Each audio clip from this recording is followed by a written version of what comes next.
হর হর মহাদেব, ওম নমঃ শিবায়। কেমন আছেন আপনারা সবাই? আমি দীপ্তেজ ভি মণ্ডল। হ্যাপি নিউ ইয়ার আপনাদের সবাইকে। তার সাথে সাথে বলি, আপনারা যদি আপনাদের নিজেদের সব কিছু, যা কিছু খারাপ অবস্থা আছে সেখান থেকে বেরিয়ে আসতে চান, যারা বিবাহ বন্ধনে আবদ্ধ হতে চান বা বিবাহে ইচ্ছুক কিন্তু ভালো সম্বন্ধ আসছে না, বা বিয়ের কোনো সংযোগ তৈরিই হচ্ছে না, বা সিঙ্গেল আছেন এখনও কিন্তু বিয়ের বয়স পেরিয়ে যাচ্ছে, বা আপনারা আপনাদের হেলথ নিয়ে খুব প্রবলেমে আছেন, মানে শারীরিক দিক দিয়ে খুব বিপর্যস্ত।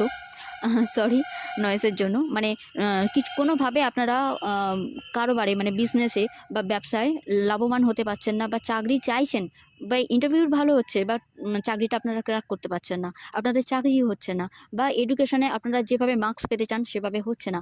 জীবনে যদি কোনো রকম বিপর্যস্ত অবস্থায় থেকে থাকেন, বা কেউ আপনাকে বুঝছে না, সমাজে কোনো মান সম্মান নেই, বা কোনো রকম উন্নতি নেই, আয় উন্নতি নেই, বা শ্রীবৃদ্ধি নেই, বা টাকা হাতে আসছে হাতে থাকছে না, এমন ধরনের কোনো রকম যদি জড়িঘুঁটি হয়ে থাকে পুরো লাইফটা, সমস্যার সমাধান করার জন্য very very very powerful time আসছে, খুবই শক্তিশালী এই সময়।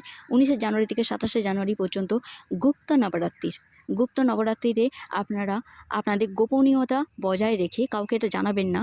তবে হ্যাঁ, যারা খুব কাছের মানুষ হয় তাদের সাথে আপনারা শেয়ার করতে পারেন, যাতে তারাও করতে পারে। এই নবরাত্রিরে অবশ্যই মায়ের আরাধনা করলে, মায়ের সেবা দিলে এই 9টা দিনে আপনারা যা চাইবেন তাই পাবেন। যা অ্যাফার্মেশন দেবেন যে আমি খুব ব্লেসড, আমি খুব ভালো, আমি খুব সৌভাগ্যবতী, বা আমি খুব সৌভাগ্যবান, আপনারা পাবেন। আপনাদের জীবনে মিরাক্কেল এই 9টা দিনেতে প্রচণ্ডভাবে পাওয়ারফুলভাবে ঘটবে। সো গড ব্লেস আস, আপনারা এটা করতে পারেন।